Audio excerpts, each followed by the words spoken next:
Hey everybody, it's Greg again here. So what we have today is a GE stove. So if one of your top burners stop working, I'm just going to show you how to remove the top and replace those burners. Okay, so if you open the door, there'll be two screws right up into the glass, or into the frame of the glass. Take those out. I've already done that just to kind of save time here. What we're going to do is lift up on the front. Now you'll notice the whole thing comes up and all the burners are still attached to the glass.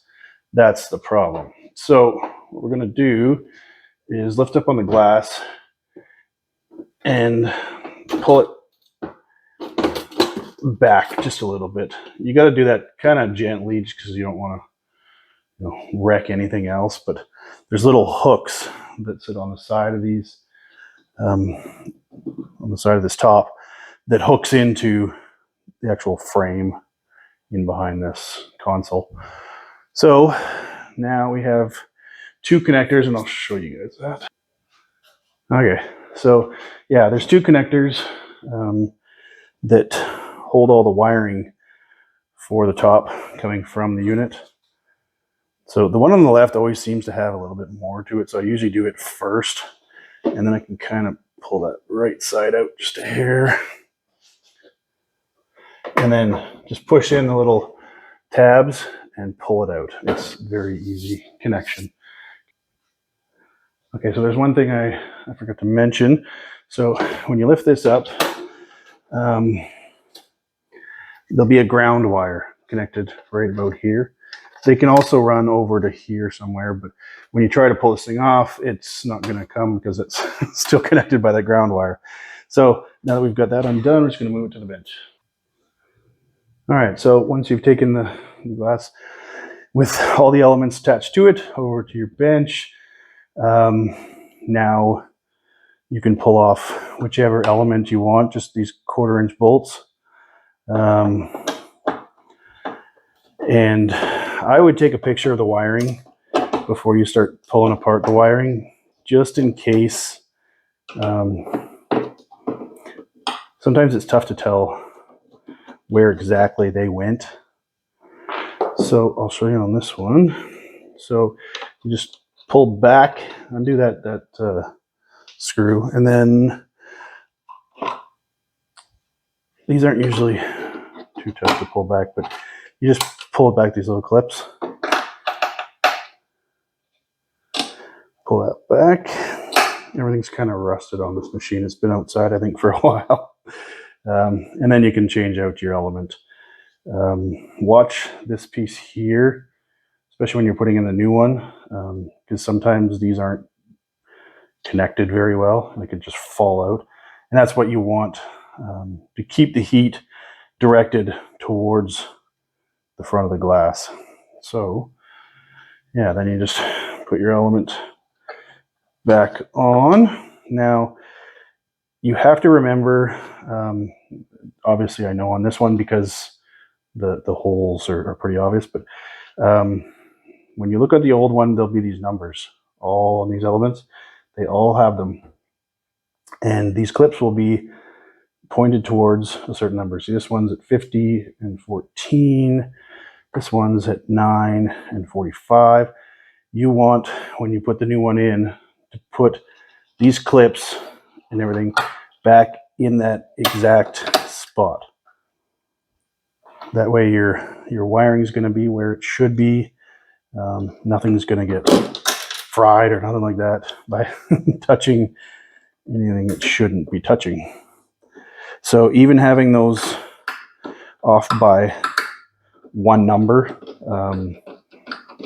it can be enough that the element doesn't even sit in there properly. And when you go to tighten it down, you can bust the glass, you can bust the element, you can do all kinds of stuff that you don't want to do.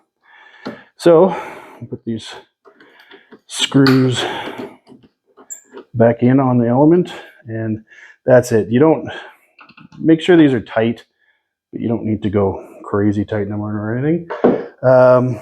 Yeah, make sure all your wires are hooked back up, and then you can throw basically reverse everything we just done. Put the glass back up there.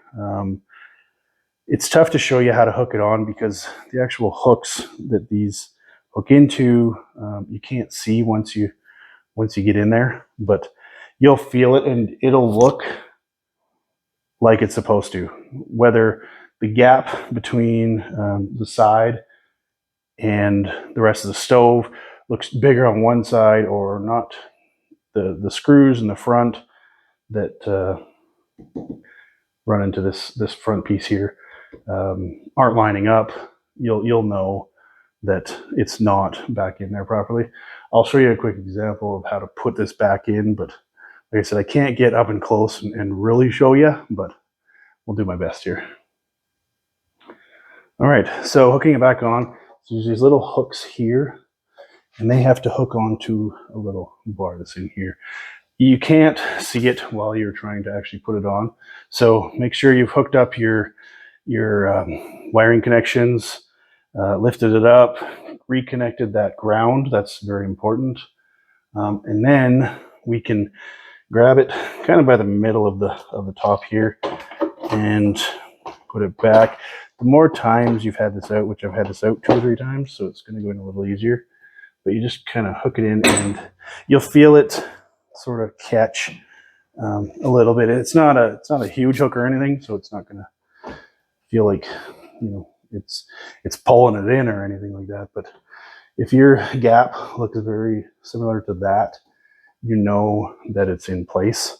Make sure the gap's kind of the same on both sides, and then you can open the door, put your 2 screws back in, and you're set.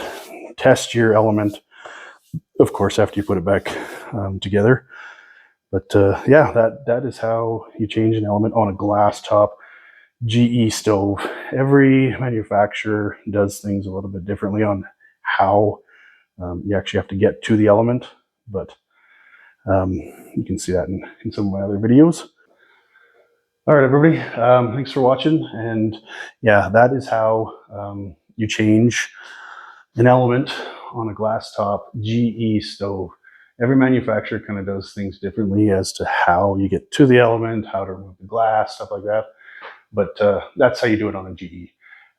Thanks for watching.